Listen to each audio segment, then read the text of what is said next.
मैं joint family में रहती थी। दादा का बहुत बड़ा घर था। सभी चाचा ताया की फैमिली इसी घर में रहती थी। सबके अलग अलग पोर्शन बने हुए थे। दादा तो मर चुके थे, लेकिन घर पर बड़े ताया का हुक्म चलता था। अब भी हमारे घर में एक ही टेबल पर खाना खाया जाता था। मेरे पापा 4 भाई थे। मैं अपने पापा की पहली औलाद थी। मुझसे छोटी एक बहन थी और सबसे छोटा एक भाई। मेरे पापा भाइयों में सबसे छोटे थे। मेरे सब कजिन्स की शादियां हो चुकी थीं और काफ़ी कजिन्स की तो आपस में ही शादियां हुई थीं। लेकिन मेरे जोड़ का कोई भी रिश्ता हमारे ख़ानदान में मौजूद नहीं था, इसलिए मेरा रिश्ता आउट ऑफ फैमिली में तय हुआ था। सब कुछ ठीक चल रहा था। आज तक कभी हमने शादी के लिए हॉल बुक नहीं करवाए थे, क्योंकि हमारे दादा का घर ही बहुत बड़ा था। बहुत बड़ा फैला हुआ आंगन था, वहीं सबकी शादियां अरेंज की जाती थीं। बहुत बड़ा सहन था। अब भी वो आंगन किसी हॉल की तरह बहुत ही खूबसूरती से डेकोरेट किया गया था। मेरे होने वाले दूल्हा बहुत ही खुशशक्ल नौजवान था, जिसका नाम आमिर था। मैं इस रिश्ते से बेहद खुश थी और शादी के बाद मुझे दुबई चले जाना था। दुल्हन बनाने के लिए मुझे एक ब्यूटिशियन घर पर ही आई हुई थी। हमारे ताया अब्बू को ये बात बिल्कुल पसंद नहीं थी कि घर की लड़कियां पार्लर में जाकर तैयार हों, इसलिए ब्यूटिशियन घर पर ही आकर दुल्हन बनाकर जाते थे। सब कुछ ठीक लग रहा था। मेरे चेहरे पर खुशी थी। पिछले 6 महीने से मैं आमिर के साथ मंसूब थी। फ़ोन पर उससे बातें भी होती थीं, इसलिए दिल में आमिर की जगह बन जाना नेचुरल सी बात थी। कल ही वो मुझे फ़ोन पर कहने लगा, हिना, शादी का लहंगा मैंने तुम्हारे लिए खुद पसंद किया है, तुम उसमें बेहद हसीन लगोगी। और वो सच ही कह रहा था। दुल्हन बनने के बाद जिसने भी मुझे देखा था, मेरी बहुत तारीफ़ की थी।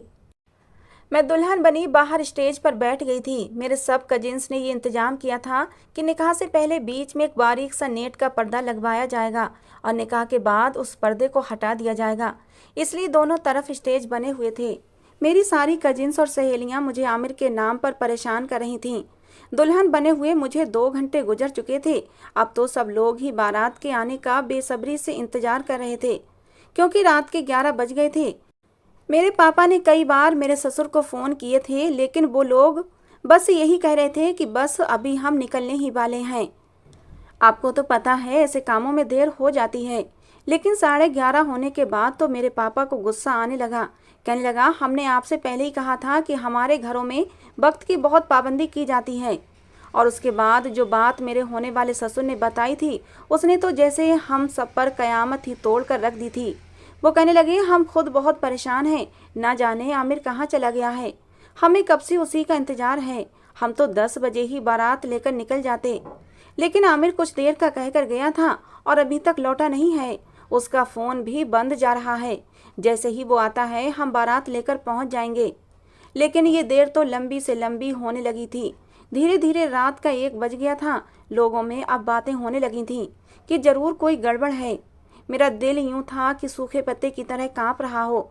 सब मेरे पापा से कहने लगे, ये लोग बहाने बना रहे हैं। लड़के की शादी उसके माँ बाप ने उसकी मर्जी के बगैर ज़बरदस्ती करवाई होगी, तभी वो घर से भाग गया है। अब आपकी बेटी पर तो दाग लग गया है। जिस लड़की की बारात ना आए उससे भला कौन शादी करता है। भाई, आपकी बेटी से शादी करने के लिए अब कोई नहीं आने वाला। ऐसी लड़कियों के घर की दहलीज पर कोई उन्हें बिहाने नहीं आता, जिनकी बारात या तो वापस लौट जाए या फिर आए ही नहीं। हमारे समाज में ऐसी लड़कियों को मनहूस कहा जाता है। मेरे पापा हालांकि अपने भाइयों में सबसे छोटे थे, लेकिन उस वक्त उनकी रंगत बिल्कुल सफ़ेद पड़ चुकी थी। अपनी उम्र से काफ़ी बड़े लगने लगे थे। अपने पापा की हालत देखकर मेरे भी आंसू बहने लगे थे। वहाँ मौजूद मेहमान अब वापसी के लिए पर तोल रहे थे कि मेरे ताया ने एक ऐसा फैसला सुनाया कि जिसने मेरे पैरों के नीचे से ज़मीन निकाल दी थी। कहने लगा, ये लड़का हमारी इज्जत के साथ खेल गया है। इसने हमें समझा क्या है, हमारी बच्ची का तमाशा बनाएगा और हम खामोशी से देखते रहेंगे। हिना की शादी आज ही होगी, आज ही उसका निकाह होगा। ये सुनकर हम सब लोग हैरान हुए थे। सबसे ज़्यादा हैरत तो मुझे हो रही थी, क्योंकि मेरे ताया के तो सारे बच्चे शादीशुदा थे। ताया अब्बू कहने लगे, हिना का निकाह समीर से किया जाएगा। ये सुनकर तो मेरे होश उड़े थे। जितनी हैरान मैं थी, उतना ही हैरान समीर भी था। वो मेरे पापा से बड़े भाई का सबसे छोटा बेटा था और मुझसे 4 साल छोटा था और मुझे बहन की तरह समझता था। मुझे अप्पी अप्पी कहता था। अभी सिर्फ 15 साल का था। जब उसने ये सुना तो सबके सामने कहने लगा, ताया अब्बू क्या हो गया है आपको? आप कैसी बातें कर रहे हैं? हिना अप्पी मुझसे 5 साल बड़ी हैं। मैं उन्हें अपनी बड़ी बहन की तरह मानता हूँ। मैं ये निकाह नहीं करूँगा और ना ही मेरी निकाह की कोई उम्र है। उसकी बात 100% ठीक थी, लेकिन जब से दादा का इंतकाल हुआ था हमारे घर में फैसला ताया अब्बू के ही चलते थे। उन्होंने बुरी तरह से समीर को डांट दिया। कहने लगे, खबरदार, ये हमारी इज्जत का मामला है, इसलिए चुपचाप यहाँ बैठो और निकाह करो। लेकिन समीर ने साफ मना कर दिया। मैं खुद भी ये नहीं चाहती थी। मेरा और उसका कोई जोड़ ही नहीं था। समीर का इनकार करना था कि जोरदार थप्पड़ मेरे बड़े चाचा ने समीर के मुंह पर मारा। कहने लगे, तुम्हें समझ नहीं आता? तुम्हारे बड़े पापा ने क्या कहा है? हमारे घर की इज्जत का सवाल है। अगर तुमने कोई और बकवास की तो मैं तुम्हारा हाल बिगाड़ के रख दूंगा। सारी औरतें सहमी हुई खड़ी थीं। मर्दों के फैसले के आगे किसी औरत को बोलने का हक नहीं था। मगर थप्पड़ खाने के बाद भी उसने यही कहा कि मुझे ये जोर जबरदस्ती का रिश्ता मंजूर ही नहीं है। चाहती तो मैं भी यही थी कि ये निकाह ना हो, लेकिन मेरा तो खुद ही तमाशा बन चुका था। आमिर ने मुझे जलील करके रख दिया था। फ़ोन पर तो मुझसे बड़ी मीठी मीठी बातें करता था। लगता ही नहीं था कि ये रिश्ता उसकी मर्जी से नहीं हुआ है, ज़बरदस्ती उस पर थोपा गया है, जो एंड टाइम पर भाग गया था। समीर के पापा ने समीर को मारा, यहाँ तक कि उसकी नाक और होंठ के करीब से खून बहने लगा था। चेहरे पर नील पड़ चुके थे। मुझे उस पर तरस आने लगा था, लेकिन मैं अपनी ज़बान से इनकार का हक नहीं रखती थी कि खुद ही अपने मुंह से इनकार कर देती। रोते हुए समीर ने निकाह किया था। मैं तो बिल्कुल बेजान बुत की तरह थी। वो तो इनकार का हक रखता था, लेकिन हमारे यहाँ लड़कियों को बोलने की अनुमति नहीं दी जाती थी, इसलिए मैंने कोई भी शब्द अपने मुंह से नहीं निकाला था। मैंने सोचा था कि समीर से कह दूंगी कि मेरे हिस्से की बदकिस्मती पर उसे रोने की ज़रूरत नहीं है, वो जब चाहे दूसरी शादी कर सकता है। मेरा क्या है, बिना शादी के भी मुझे अपने घर की दहलीज पर ही बैठना था। अब समीर की बीवी बनकर एक नाम नहिज रिश्ते के लिए घर पर बैठ जाऊंगी। निकाह के वक्त मौलवी साहब ने यह कहा कि लड़का तो राजी नहीं है और ये ज़बरदस्ती की शादी है, ये शादी नहीं हो सकती। तो मेरे चाचा कहने लगे, इस बेवकूफ़ को क्या पता कि इसके लिए क्या बेहतर है और क्या नहीं। वैसे भी अभी ये 18 साल का नहीं हुआ है, इसलिए इसका बली होने के नाते मैं इसका फैसला करने का हक रखता हूँ। खैर, मेरा निकाह समीर के साथ हो चुका था। रोते धोते मेरी विदाई भी हुई थी।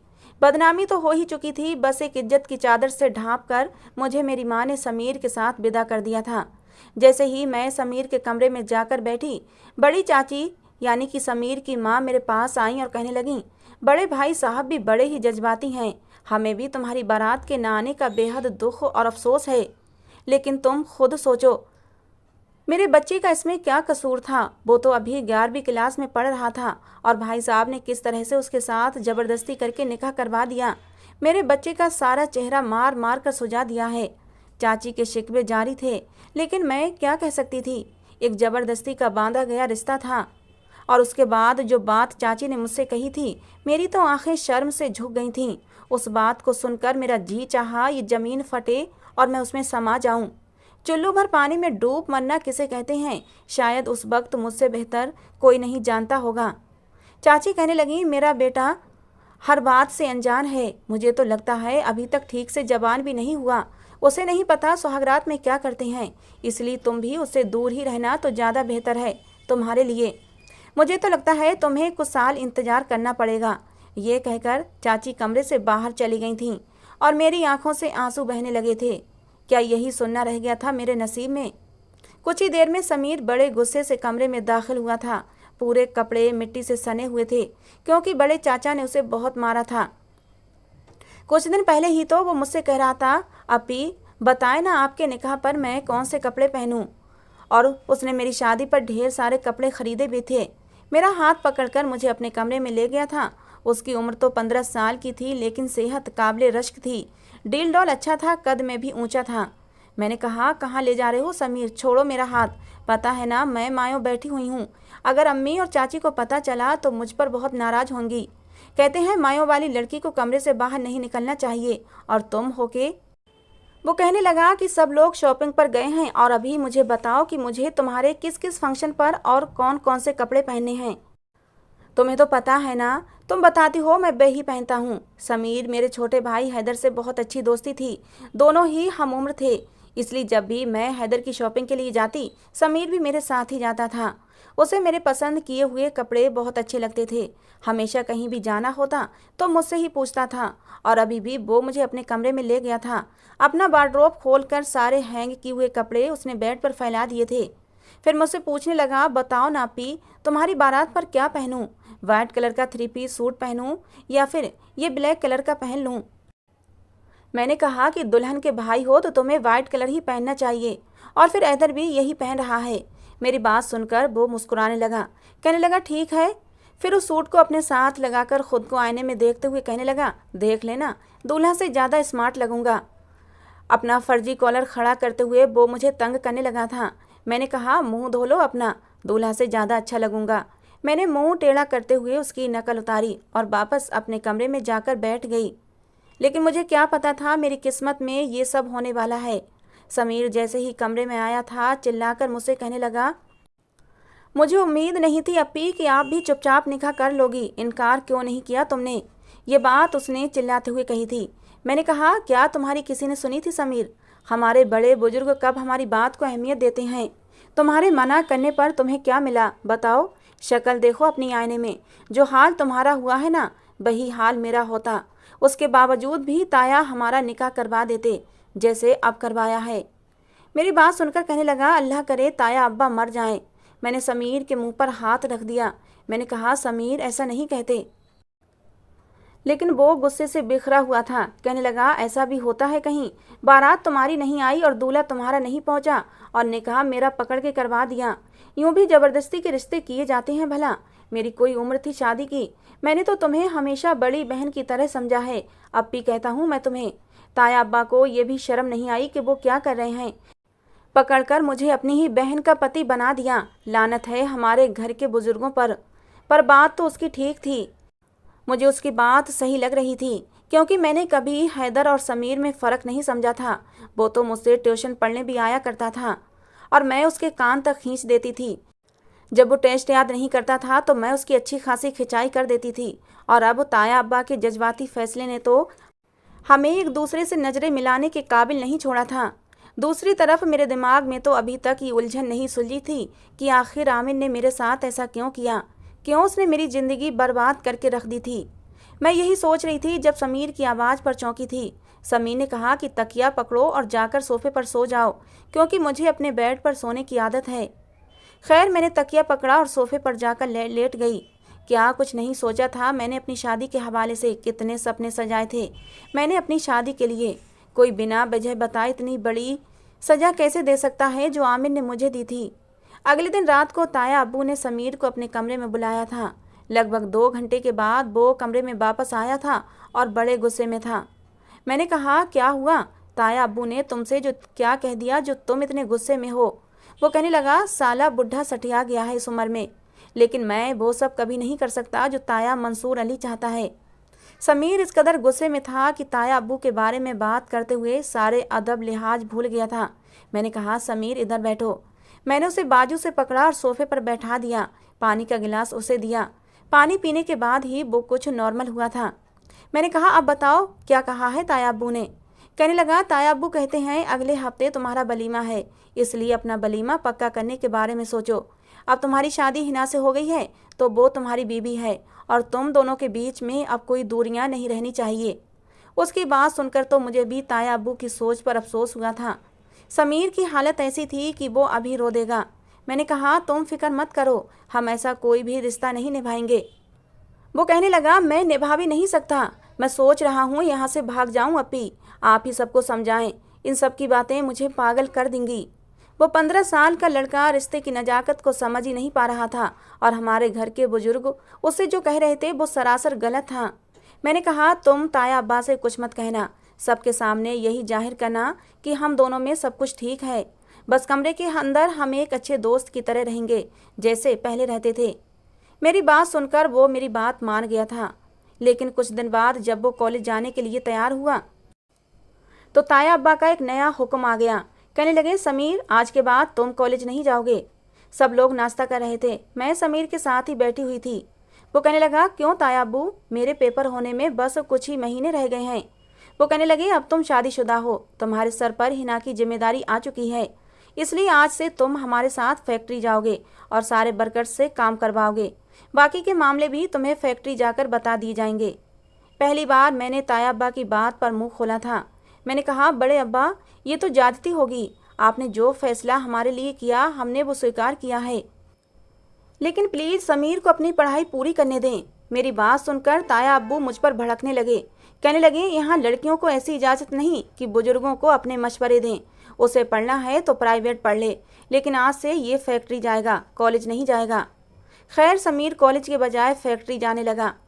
मुझे समीर के बारे में सोचकर बहुत दुख होता था। बेचारे की सारी आज़ादी ख़त्म कर दी गई थी। हैदर भी उसी की उम्र का था और कॉलेज जाता था, दोस्तों के साथ क्रिकेट भी खेलने जाता था। लेकिन समीर की ज़िंदगी एकदम बदल गई थी। वो फैक्ट्री से सब मर्दों के साथ रात को वापस लौटता। उसे पढ़ने का बहुत शौक था, इसलिए खाना खाते ही कमरे में चला जाता और अपनी किताबें खोल कर बैठ जाता। मैं जब घर के कामों से फ्री होकर कमरे में आती तो वो बेड पर किताबें बिखराए बैठा होता। मुझे देखकर झुंझलाते हुए कहता, तुम जल्दी कमरे में नहीं आ सकती अपी? जल्दी से मुझे समझाओ ना कि ये सवाल कैसे होगा। मैंने एमकॉम किया था और समीर भी वही पढ़ रहा था, इसलिए रात को मैं उसे पढ़ा देती थी ताकि वो पेपर अच्छे दे सके। जिन दिनों उसके पेपर थे, बड़े चाचा के कहने पर समीर को फैक्ट्री से बस इतनी ही छुट्टी मिली थी कि वो जाकर अपने पेपर दे सके। उन दिनों समीर आधी आधी रात जाकर पढ़ता रहता था और मुझे भी उसकी तैयारी करवाने के लिए रात रात भर जागना पड़ता था। एक बार तो वो बेड से टेक लगाए किताब पकड़े पकड़े याद कर रहा था। मुझे भी नींद आ रही थी। मैं ये सोच रही थी कि वो आखिरी सवाल भी याद करके मुझे सुना दे तो मैं भी जाकर सोफे पर लेट कर सो जाऊं। लेकिन जैसे ही समीर नींद की शिद्दत की वजह से सोने लगा था, इसलिए नींद की वजह से वो मेरी गोद में गिर गया था और फिर वहीं सर रखे रखे सो गया। मैं जो आंखें मूंदे इस इंतजार में थी कि उसकी तैयारी पूरी करवा कर सो जाऊं, समीर की इस हरकत पर बुरी तरह चौंक उठी थी। वो नींद की शिद्दत की वजह से मेरी गोद में सर रखकर सो चुका था। मैंने उसे पुकारा भी, लेकिन वो शायद गहरी नींद में जा चुका था। पता नहीं क्यों, लेकिन मेरा दिल पहली बार धड़का था उसको इतने करीब देखकर। मैंने उसे पीछे करना चाहा, लेकिन वो अच्छे खासे डील डॉल का लड़का था, इसलिए मेरे हिलाने झुलाने पर जरा भी नहीं खिसका था। मजबूरन मुझे बैठना पड़ा था। मैं बैठ के किराउन से सर टिकाए सोने की कोशिश करने लगी, लेकिन रात गहरी नींद में भी मुझे होश नहीं रहा था। जब सुबह की अलार्म पर मेरी आँख खुली तो मैं समीर के बेहद करीब थी। वो मेरे ही तकिए पर सर रखे बेखबर सो रहा था। उसका एक हाथ मेरे ऊपर था। उसकी सांसों की सरसराहट मुझे अपने कानों में साफ सुनाई दे रही थी। मैं जल्दी से पीछे हटी थी। शायद नींद में मेरा जूड़ा खुल गया था, इसलिए जल्दी से अपने बाल समेटे और उठकर बैठ गई। मुझे खुद पर गुस्सा आने लगा कि क्या ज़रूरत थी मुझे उसके बेड पर बैठकर पढ़ाने की। शुक्र है उसकी आंख नहीं खुली, वरना तो शायद हम दोनों ही एक दूसरे से नज़रें न मिला पाते। मैंने समीर को जगाया तो वो उठकर नहा धोकर कॉलेज चला गया। जब वापस आया तो बहुत खुश था। कहने लगा, मेरा पेपर बहुत अच्छा हुआ है, थैंक यू सो मच अपी। ये कहकर उसने मेरे दोनों हाथ अपने होठों से लगा लिए थे। मेरा दिल धक से रह गया था। मैंने जल्दी से उसके हाथों से अपने हाथ खींच लिए। मुझे ये लगने लगा था जैसे मेरे अंदर के जज्बात ना चाहते हुए भी बदलने लगे थे। ना चाहते हुए भी मैं समीर के बारे में सोचने लगी थी, लेकिन वो वैसा ही था। उसमें बचपना और लापरवाही भरी हुई थी। जाहिर है उसकी उम्र ही ऐसी थी। जब वो अच्छे नंबरों से पास हुआ तो अपना रिजल्ट बताते हुए वो अचानक ही मेरे गले लग गया था। कहने लगा, मैं बहुत खुश हूँ अपी, और पता है ये सब तुम्हारी वजह से हुआ है। मेरे गले लगे वो ये सब कह रहा था। मैं फ़ौरन उससे पीछे हट गई थी। बीकॉम करने के बाद उसने यूनिवर्सिटी ज्वाइन कर ली थी। उसका बीबीए करने का इरादा था। फैक्ट्री में भी वो भरपूर ध्यान दे रहा था, इसलिए ताया अब्बू ने उसकी तनख्वाह बढ़ा दी थी। सारे पैसे लाकर वो मेरे हाथ पर रख देता। कहता, तुम संभाल कर रखो, जब ज़रूरत होगी तो मुझे दे दिया करना। उसके रिजल्ट देखकर उसे आगे पढ़ने की इजाज़त मिल गई थी। हमारी शादी को 4 साल हो गए थे, लेकिन हम अब भी दोस्तों की तरह रहते थे। वो अब भी मुझे अपी कहता और मैं भी उसे अपना दोस्त ही मानती थी। जब भी यूनिवर्सिटी जाने लगता मुझे पूछता, आज क्या पहनकर जाऊं, जिससे कि सारी लड़कियां मुझे देखती रह जाएं। नया नया यूनिवर्सिटी में जाने लगा था, इसलिए अब उसकी बातें और उसके हाव भाव बदलने लगे थे। मैंने मुस्कुराकर उसे एक अच्छी सी पैंट शर्ट निकाल कर दे दी। मैंने कहा, ये पहनो, सब लड़कियां तुम्हें देखती रह जाएंगी। मेरे मजाक पर वो हंसने लगता। पिछले कुछ महीनों से समीर के चेहरे पर एक अलग ही रौनक नजर आने लगी थी। बहुत खुश रहने लगा था। एक बार मैंने वजह पूछी तो कहने लगा, एक लड़की मुझे बहुत अच्छी लगने लगी है, मैं उस लड़की से मोहब्बत करने लगा हूँ। ये सुनकर पता नहीं क्यों मेरा दिल बुझ सा गया था। हालांकि हमारे बीच ये पहले से तय था कि हम इस रिश्ते को नहीं निभाएंगे, हमेशा अपने पुराने रिश्ते को ही निभाएंगे। तो समीर को हक था कि वो अपनी ज़िंदगी में अपनी उम्र की लड़की को शामिल कर सकता था। हालांकि मैं जानती थी वो मेरे लिए ऐसे कोई जज्बात नहीं रखता जो मेरे और उसके रिश्ते का तकाजा थे। इसलिए मुझे अपने मोबाइल से वो मुझे उस लड़की की फ़ोटो दिखाने लगा। मुझसे पूछने लगा, बताओ कैसी है। मैं मुस्कुरा भी नहीं सकी। मैंने कहा, बहुत प्यारी है, तुम्हारे साथ बहुत अच्छी लगेगी।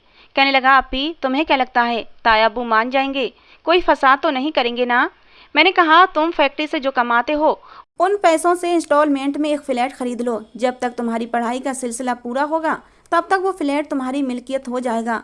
फिर तुम उस लड़की से शादी करके उस फ्लैट में रख लेना। समीर को मेरा मशवरा अच्छा लगा था और उसने ऐसा ही किया था। जैसे ही उसका बीबीए कंप्लीट हुआ वो एक फ्लैट का मालिक बन चुका था। मुझसे कहने लगा, मैं सानिया से शादी करना चाहता हूँ, क्या तुम मेरा रिश्ता मांगने सानिया के घर जाओगी। मैंने कहा, किस रिश्ते और हैसियत से जाऊँगी समीर। मेरी बात सुनकर वो चुप हो गया था।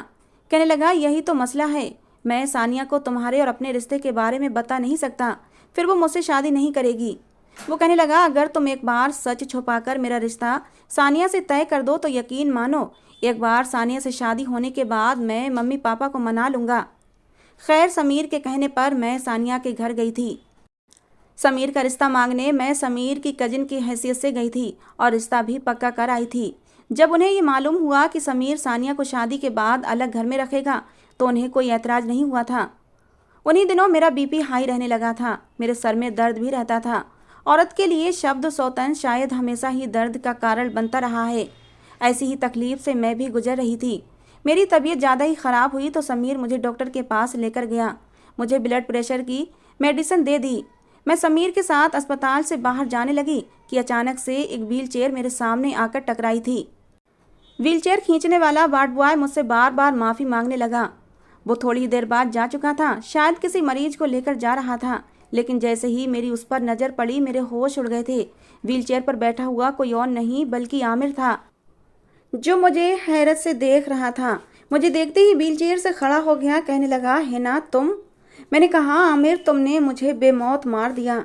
मैंने तुम्हारा क्या बिगाड़ा था जो तुमने मुझे इतनी बड़ी जिल्लत दी। अगर मुझसे शादी का इरादा नहीं था तो मुझसे मंगनी क्यों की थी। मैं रोने लगी थी। वो कहने लगा कि मेरी गाड़ी का एक्सीडेंट हो गया था और पिछले 4 साल से मैं कोमा में था। बस कुछ महीने पहले ही होश में आया हूँ और जब होश में आया तो पता चला तुम्हारी शादी हो गई है। मैंने कहा, शादी नहीं, बर्बादी। मेरे घर वालों ने अपनी इज्जत बचाने की खातिर मेरी शादी मुझसे 5 साल छोटे कजिन से कर दी। मेरे साथ साथ इसकी भी ज़िंदगी बर्बाद कर दी। समीर को देखकर वो कहने लगा, है ना, मैं आज भी तुम्हें अपनाने को तैयार हूँ। खुदा के लिए तोड़ दो इस रिश्ते को, मैं तुम्हें बहुत खुश रखूँगा। मैंने कोई जवाब नहीं दिया। समीर का हाथ पकड़कर तेजी से हॉस्पिटल के बाहर आ गई थी। पूरे रास्ते मैं रोती रही थी। समीर एकटक मुझे देखे जा रहा था। कहने लगा, रो क्यों रही हो। मैंने कहा, अपनी किस्मत पर रो रही हूँ। कहने लगा, शादी करना चाहती हो आमिर से, क्या उससे अब भी मोहब्बत करती हो। मैंने ना में सिर हिला दिया। मैंने कहा, उससे ज़्यादा मुझे अपने घर वालों की इज्जत प्यारी है। मैं उन्हें धोखा नहीं दे सकती। जो हो चुका है मैं उसी को निभाऊंगी। कहने लगा, मैंने दिया ही क्या है तुम्हें। मैंने कहा, मुझे कुछ नहीं चाहिए समीर, तुम जैसे चाहो अपनी ज़िंदगी जी सकते हो, बस मुझसे अपना नाम मत छीनना। मैंने रोते हुए कहा था। समीर बोला, मैं अपने साथ तुम्हें अपने अलग फ्लैट में लेकर जाऊंगा और फिर अगर तुम चाहो तो मुझसे आज़ादी हासिल करके आमिर से शादी कर सकती हो। मैंने कहा, नहीं, मुझे नहीं करनी उससे शादी। मेरे दिल में अब आमिर कहीं भी नहीं है, बस अपना नाम मुझसे मत छीनना। मैं जी लूँगी तुम्हारे नाम के साथ पूरी ज़िंदगी। मेरी बात सुनकर कहने लगा, ज़िंदगी बहुत लंबी होती है, कैसे जिएंगी सिर्फ मेरे नाम पर। मैं उसे देखती रह गई थी। मैंने कहा, तुम्हें शायद औरत की वफ़ा का अंदाज़ा नहीं है समीर, वो जी लेती है। घर आ चुका था। मैं गाड़ी से उतरकर अपने कमरे में चली गई। मैं डिप्रेशन की मरीज बन चुकी थी क्योंकि नेचुरल ख्वाहिश पूरी नहीं हो पा रही थी। समीर बहुत जल्द सानिया से शादी कर लेता, फिर तो शायद मुझे अपनी शक्ल भी न दिखाता। रात को जब समीर कमरे में आया तो मैंने अपना तकिया उठाया ताकि सोफे पर जाकर सो जाऊं। कहने लगा, है ना, मेरे सर में दर्द है, प्लीज़ मेरा सर दबा दो। मुझे उसके मुंह से सिर्फ हिना सुनकर हैरत हुई थी, क्योंकि इससे पहले वो मुझे अपी कहकर बुलाया करता था। खैर, मैं उसका सर दबाने लगी। कहने लगा, मेरी हर बात फौरन क्यों मान लेती हो? इसलिए कि मेरी बीवी हो?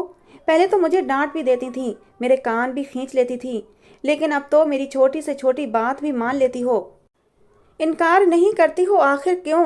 मैंने कहा, रिश्ते बदल गए हैं। निकाह के 2 बोल से मर्द की हैसियत बदल जाती है, चाहे वो उम्र में छोटा ही क्यों ना हो। वो मुझे देखकर कहने लगा, मैंने सानिया से शादी करने से इनकार कर दिया है। उसकी बात सुनकर मेरा हाथ उसके सर पर रुक गया था। मैंने कहा, क्यों?